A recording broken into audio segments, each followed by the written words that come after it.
अल्हम्दुलिल्लाह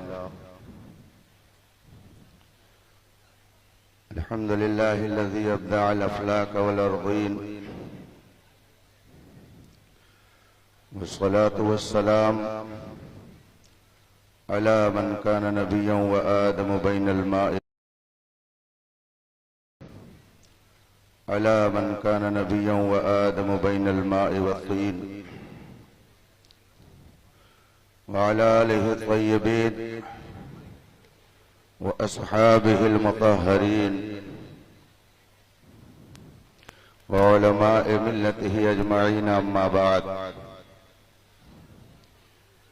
फ़अऊज़ु बिल्लाहि मिनश शैतानिर रजीम बिस्मिल्लाहिर रहमानिर रहीम वत्तबि' सबील मन अनाब इलय्या सदक़ल्लाहुल अज़ीम व सदक़ रसूलुहुन नबियुल अमीनुल करीम व नहनु अला ज़ालिका लमिनश शाहिदीन व शाकिरीन वल्हम्दुलिल्लाहि रब्बिल आलमीन। स्टेज पर जलवा फरमा अमायदीन मिल्लत असातीन उम्मत सादात किराम मशाइख इज़ाम उलमाए किराम बिलखुसूस शहजादे हुजूर ताजुश शरिया क़ाज़ीउल क़ुज़ात फिल हिंद दामा ज़िल्लुल आली शहजादे हुजूर सदरुल शरिया हुजूर मुहद्दिस कबीर नायब क़ाज़ीउल क़ुज़ात फिल हिंद दामत बरकातुहुल आलिया अस्सलामु अलैकुम व रहमतुल्लाहि तआला व बरकातुहू। हज़रात, इस वक्त हम और आप आलम इस्लाम की उस अबकरी शख्सियत की बारगाह में खिराज अकीदत पेश करने के लिए हाजिर हैं, जिसके फजलो कमाल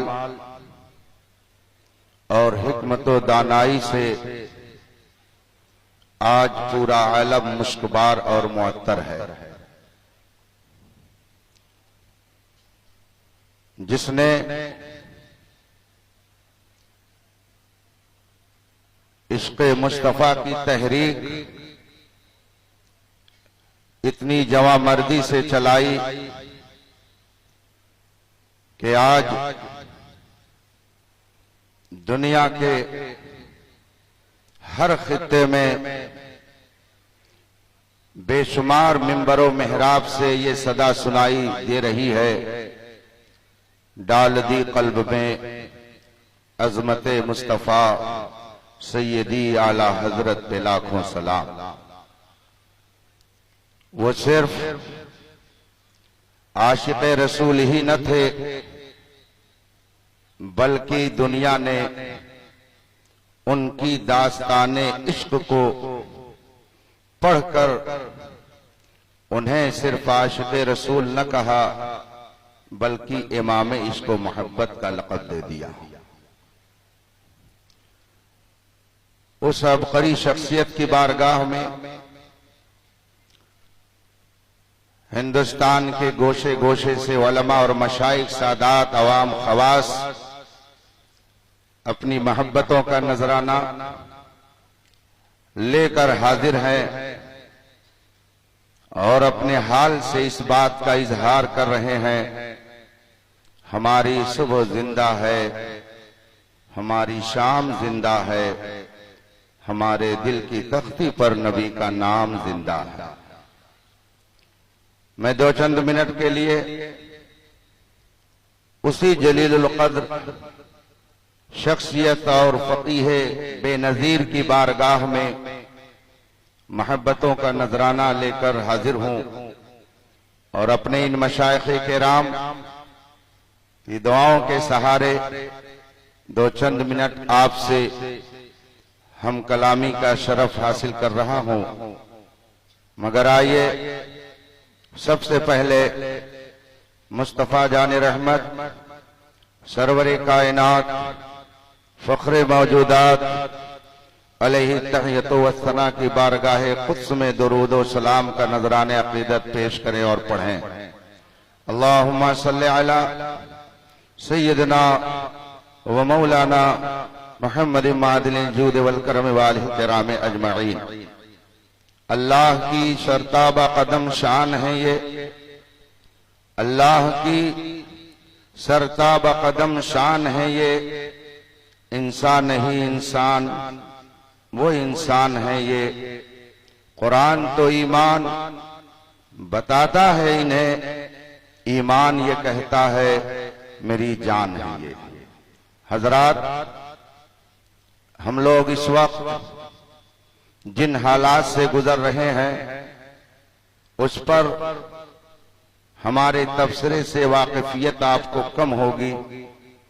मीडिया ने आपको बहुत कुछ सिखा और बता दिया। कुरान करीम में रब कदीर इरशाद फरमाता है, वत्तबि सबीला मन अनाब इलैया।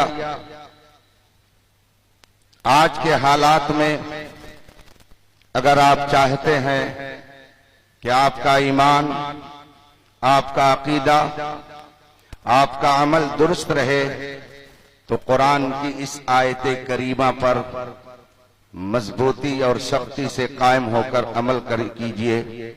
इंशाअल्लाह आपके ईमान की, अकीदे की, अमल की हिफाजत होती रहेगी। लोग कहते हैं किस आलिम की माने, किसके पीछे चलें।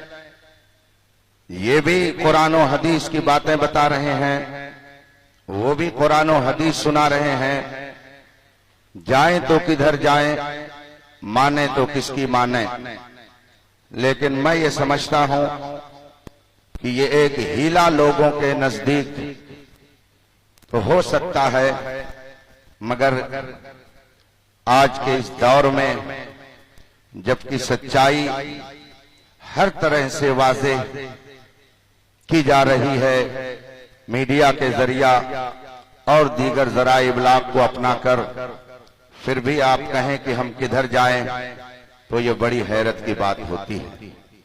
एक रास्ते पर फूल बिछे हुए हों और एक रास्ते पर कांटे बिछे हुए हों, आपको अल्लाह ने आंख भी दे रखी हो और आपको चलने के लिए कह दिया जाए तो क्या आप पूछेंगे किसी से कि मैं किस रास्ते पर जाऊं? मेरी समझ में बात नहीं आ रही है। एक कांटों का रास्ता और एक फूलों का रास्ता, और आपको उनमें से एक को इख्तियार करना है। आदमी अगर आंख वाला है तो बिलाशुबहा वो फूलों के रास्ते को अपनाएगा, बगैर किसी तहरीक और तरगीब और तरहीब के वो कांटों के रास्ते को छोड़ देगा और फूलों के रास्ते पर चलने लगेगा। इसी तरह से कुरान करीम फरमाता है, क़द तबय्यन ar-रुश्दु मिनल गय। ईमान और कुफ्र, हिदायत और गुमराही, खैर और शर, नेकी और बदी मुकम्मल तौर से वाज़ेह कर दी गई। अब उसके बाद भी अगर कोई कहे किधर जाएं तो ये उसके दिल में कोई छुपा हुआ चोर है जो इस तरह की बातें कह रहा है। रफीकान मोहतरम, बात बिल्कुल खुली हुई है। आला हजरत की तालीब है, तेरे गुलामों का नक्शे कदम है राह खुदा, वो क्या बहक सके जो ये सुराग लेके चले। हमें रास्ता अपने तौर पर तहकीक करके मुतय्यन नहीं करना है, हमारे असलाफ ने रास्ता मुतय्यन कर दिया है। कुरान करीम फरमाता है, उसकी पैरवी करो, उसकी इत्तिबा करो, उसके पीछे चलो जो खुदा की तरफ मुतवज्जे हो और खुदा की तरफ रुजू करता हो। आज के पुरफितन माहौल में आप अपने माथे की आंखों से देख रहे हैं, न जाने कितने तबकात इस वक्त आपको खुदा के रास्ते से हटाकर दुनिया की रंगीनियों में मगन रखने की कोशिश में लगे हुए हैं। कोई सहाबा की इज्जत और हुर्मत को तार तार करने की कोशिश कर रहा है, कोई अहले बैत की शान में तबर्रा कर रहा है, कोई अइम्मा मुज्तहिदीन को बुरा भला कह रहा है, कोई उलमाए दीन पर छीटाकशी कर रहा है। ऐसे माहौल में आदमी सोचता है कि मैं किधर जाऊं। अभी 2 रोज कबल मैं बेंगलौर की तरफ था तो एक साहब ने मुझे बताया कि सैयदना अमीर मुआविया की शान में एक मस्जिद के इमाम साहब ने खिताब कर दिया, उनकी अजमत जाहिर कर दी। तो वो ट्रस्टी हजरात जो अपने आप को सुन्नी कहते हैं, उन्होंने उनके निकालने का बंदोबस्त कर लिया कि तुमने अमीर मुआविया की शान और उनकी फजीलत और बुजुर्गी क्यों बता दी। आज ये हालात हमारे मुआशरे में पनप रहे हैं। रफीकान मोहतरम, कुरान फरमा चुका, उसकी पैरवी करो जो खुदा की तरफ रुजू करता है। तारीख इस्लाम उठा करके देख लीजिए, दाढ़ी और टोपी, कलमा और कुरान का सहारा लेकर एक तबका हमेशा उठा ये कहते हुए कि मैं सच्चा हूं, लेकिन अहले हक ने उनकी झूठ की कलई को खोल करके रख दिया और नतीजा ये हुआ कि बातिल मिस्मार हो गया। आप ज्यादा तफसील में न जाएं, दौरे अकबरी का मुताला करें तो आपको खुद इस हकीकत को तस्लीम करना पड़ेगा और आप इसे जान जाएंगे। अकबर ने अपनी ताकत, अपने इक्तदार, अपनी फौज, अपने लश्कर के नशे में आकर के जब एक फितना बर्पा किया तो वो तने तनहा नहीं था, उसके साथ उलमा कहे जाने वालों की एक टीम मौजूद थी। मगर मुजद्दिद अल-फैसानी रहमतुल्लाह ताला अलैह ने उसके बातिल नजरियात के परखचे उड़ा दिए और उसकी हर गलत बात की ऐसी वाज़े तरदीद की कि आज पूरी दुनिया में कहीं अकबर के उस फितने का कोई नामो निशान नहीं है और मुजद्दिद अल-फैसानी रज़ियल्लाहु ताला अन्हु का फैजान आज भी उसी तरह से जारी है। हुज़ूर मुजद्दिद अल-फैसानी रहमतुल्लाह ताला अलैह ने एक मौके पर इरशाद फरमाया, तवल्ला बेतबर्रा नीस्त मुमकिन। अगर आपको किसी से मोहब्बत का दावा है, आप किसी से दोस्ती का दावा करते हैं, तो सिर्फ कहने से काम नहीं चलेगा, उसमें 2 चीजें जरूरी है। एक तो ये कि जो आपके दोस्त का दुश्मन हो, आप उससे कतई ताल्लुक कर लें और सिर्फ कतई ताल्लुक ही न करें बल्कि तबर्रा, बरा तो बेजारी, नफरत, बोग्स, अदावत ये भी दिल में पैदा होनी चाहिए। तब एक दोस्त से सच्ची मोहब्बत का दावा दुरुस्त हो सकता है। जो लोग सिर्फ ये कह देते हैं कि हम बदमज़हबों के साथ उठते बैठते नहीं हैं, अगर उनके दिल में उनके लिए नरम गोशा है तो वो भी अपने दावे में सच्चे नहीं हो सकते हैं। हुज़ूर मुजद्दिद अल-फैसानी ने फरमाया कि अगर किसी से दोस्ती का दावा करते हो तो उसके दुश्मनों से बेताल्लुक भी हो जाओ, नफरत भी जाहिर करो, बुग़्ज़ और इनाद भी रखो, वो खा कोई हो, खूनी रिश्ता उससे हो या इल्मी रिश्ता हो। इस्लाम में खूनी रिश्ता, इल्मी रिश्ता, मशरबी रिश्ता, ये सारा रिश्ता उसी वक्त कारामद हो सकता है जबकि रसूल पाक की गुलामी का रिश्ता मजबूत होगा। आप कुरान और हदीस उठा करके देखें तो आपको हजारों नहीं लाखों की तादाद में ऐसे लोग मिलेंगे कि जिनका किसी ना किसी से खूनी रिश्ता था, इल्मी रिश्ता था, मगर जब उनकी गुमराही और उनकी बदअकीदगी सामने आई तो वो खूनी रिश्ता भी खत्म और वो इल्मी रिश्ता भी खत्म हो गया। अबू जहल के बारे में एक रिवायत ये भी है कि वो सैयदना उमर फारूक आजम का मामू कहा जाता था, लेकिन इस खूनी रिश्ते का कोई लिहाज न उस वक्त हुआ और न आज हो रहा है। उलमाए किराम जलवा फरमा है। शरह अकायद बहुत मशहूर किताब है इल्म अकायद की, उसमें जब मुतज़िलियों का जिक्र होता है तो ये बयान किया जाता है कि एक शागिर्द ने जब अपने उस्ताद के अंदर एतजाल की बू महसूस की, फिरक़े मुतज़िला से उनको महसूस किया, तो भरी दरसगाह में अपने उस्ताद से जब सवालो जवाब किया तो शरह अकायद में ये लफ्ज मौजूद है, फबुहतल जुब्बाई। जुब्बाई जो उस्ताद थे जनाब मबहूत हो गए। मैं इसका तर्जमा तफरीह के लिए कभी कभी करता हूँ, फबुहतल जुब्बाई, तो जनाब जुब्बाई साहब का जुब्बा उतर गया। शागिर्द ने जब हक्कानियत की बात रखी और उस्ताद के गलत नजरिए की तरदीद की और हक वाज़े हो गया तो उस्ताद मबहूत हो गए और नतीजा यह हुआ कि शागिर्द ने उस्ताद से अपना रिश्ता खत्म कर लिया। अर्ज करने का मतलब यह है, खूनी रिश्ता, इल्मी रिश्ता, मशरबी रिश्ता, ये सारे रिश्ते बाद में हैं, ईमानी रिश्ता सब पर मुकद्दम है। हुजूर मुजद्दिद अल्फसानी अलैहि रहमत व रिज़वान ने इसकी तालीम दी। अब आइए आला हजरत की बारगाह में आप भी जिंदगी भर उसी तालीम को उम्मत मुस्लिमा तक पहुंचाते रहे कि जो नबी का दोस्त उसे अपना दोस्त समझो और जो नबी का दुश्मन उससे तुम अपनी दुश्मनी बरकरार रखो। याद रखना, रसूल पाक सल्लल्लाहु अलैहि वसल्लम की गुलामी का रिश्ता इतनी आसानी से कायम नहीं होता है। बहुत कुछ छोड़ना पड़ता है, बहुत कुछ गंवाना पड़ता है।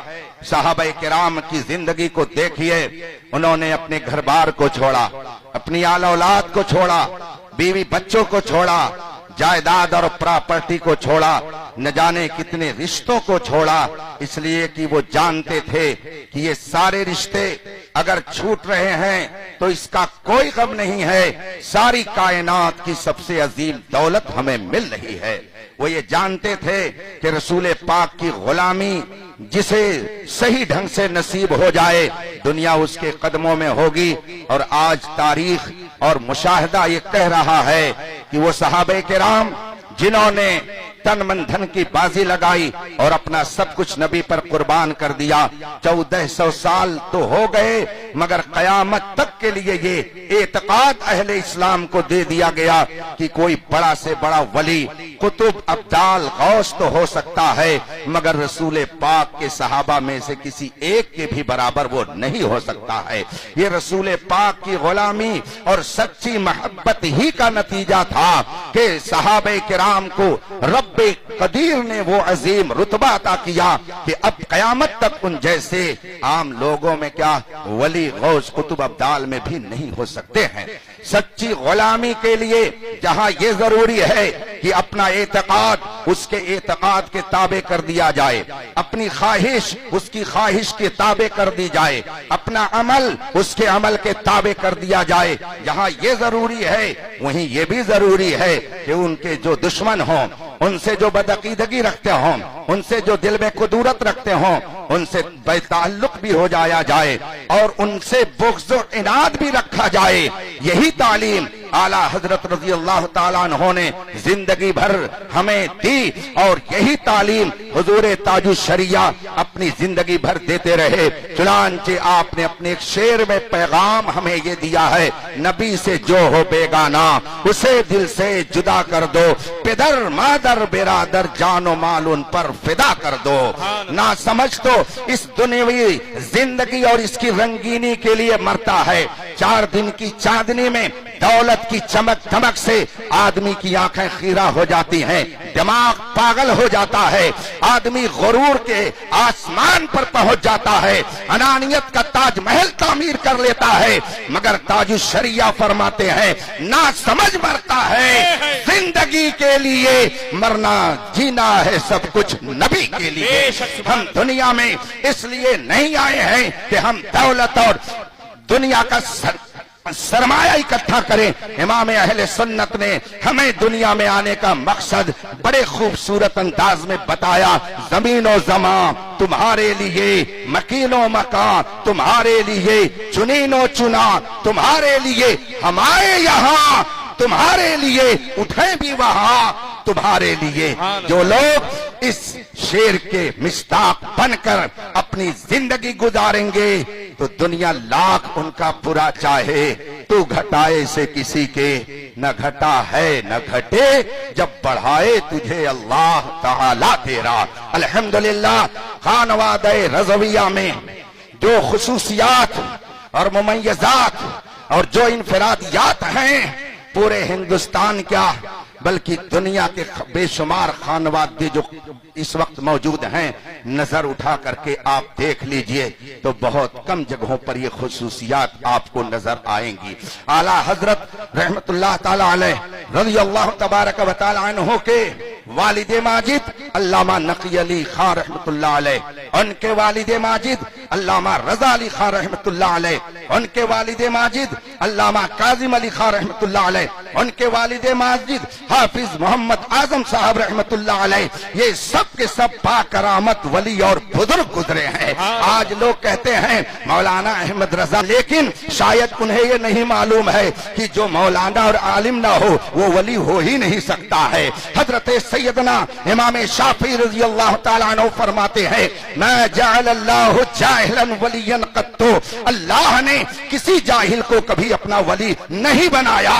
वली अगर होगा तो आलिम रब्बानी होगा बिला शुबहा। ये मुकद्दस ज़बात वो हैं कि जो फज़्ल तक़वा की ऐसी मंजिल पर थे कि मेरा ताजुश शरिया जो हुजूर मुफ्ती आज़म हिंद की जिंदगी को देख रहा था, उसने हुजूर मुफ्ती आज़म हिंद की जिंदगी को देख करके फरमाया मुत्तकी बनकर दिखाए इस जमाने में कोई एक मेरे मुफ्ती आज़म का तक़वा छोड़कर। नारे तकबीर, नारे रिसालत। खुदा का शुक्र है कि हमारा रहनुमा, हमारा कायद, हमारा रहबर अपने असलाफ की अमानतों को बहुत एहतियात से अपने सीने में महफूज किए हुए है। और सिर्फ महफूज ही नहीं किए हुए है बल्कि आज वो अपने असलाफ की उन्हीं अमानतों को लेकर कौम के दरमियान पहुंच रहा है और उनकी सही रहनुमाई कर रहा है। हमें ये फिक्र नहीं है कि हमारा कायद और रहनुमा अपने असलाफ की डगर से हट गया है, इसलिए कि हमारे वो कायद है इस वक्त जिसके दादा जान ने बहुत पहले उम्मते मुस्लिमा को ये पैगाम दे दिया, तेरे गुलामों का नक्शे कदम है राह खुदा, वो क्या बहक सके जो ये सुराग लेके चले। अल्हम्दुलिल्लाह उसी पते पर कायदे अहले सुन्नत हजरत अल्लामा मौलाना व बिल फज़ल औलाना शहजादे ताजुश शरिया अल्लामा असद रजा साहब किबला दामत बरकातुल आलिया चल भी रहे हैं और अपनी कौम को उसी पर चलाने के लिए दिन रात कोशिश भी कर रहे हैं। ये असलाफ, ये हमारे अकाबिर अल्हम्दुलिल्लाह, इन्होंने जो भी कदम उठाया या उठाते हैं उम्मते मुस्लिमा की रहनुमाई के लिए वो बहुत सोच समझ करके उठाते हैं। पता नहीं बाज लोगों को क्या हो गया है कि वो उम्मत में इंतशार पैदा करने ही को अपनी खूबी समझते हैं, मगर अल्हम्दुलिल्लाह हमारे ये अकाबिर, हमारे ये उलमा अपने असलाफ के तरीके पर किस शानदार तौर पे चल रहे हैं। हुजूर ताजुश शरिया पर जब लोग तानो तशनी करते थे, जब कौम पर तानो तशनी लोग करते थे, मैंने एक मौके पर हुजूर ताजुश शरिया से अर्ज किया, हुजूर बहुत इंतशार है, उम्मत के साथ बहुत गलत सलूक हो रहा है, उलमाए रब्बानीन के साथ ये किया जा रहा है, मुसलमानों के साथ ये किया जा रहा है, गालियां दी जाती हैं, उन पर जुमले कसे जाते हैं। तो हुजूर ताजुश शरिया ने थोड़ी देर गौर के बाद एक शेर पढ़ा, कहा मौलाना कौम को यही पैगाम दिया कीजिए, उलमा बैठे हैं, ये आप इनसे पूछिए। हुजूर ताजुश शरिया ने जो शेर सुनाया वो हमारी और आपकी बेदारी के लिए काफी है और ये उलमा सब जानते हैं, पढ़ते पढ़ाते रहते हैं। हुजूर ताजुश शरिया ने फरमाया, मौलाना उम्मत को, कौम को यही पैगाम दीजिए, वलक़द अमुर्रो अलल लईम यसुब्बुनी फमवैतु सम्मा क़ुल्तु ला यानीनी। हुज़ूर ताजुश शरिया फरमाते हैं, शायर ने कहा है कि जब मैं किसी नाअहल के पास से गुजरता हूँ वो मुझे देखकर गाली देता है, मगर मैं समझ लेता हूँ कि मुझे नहीं किसी और को कह रहा है। वाक़िअ दावाना अनिल हम्द।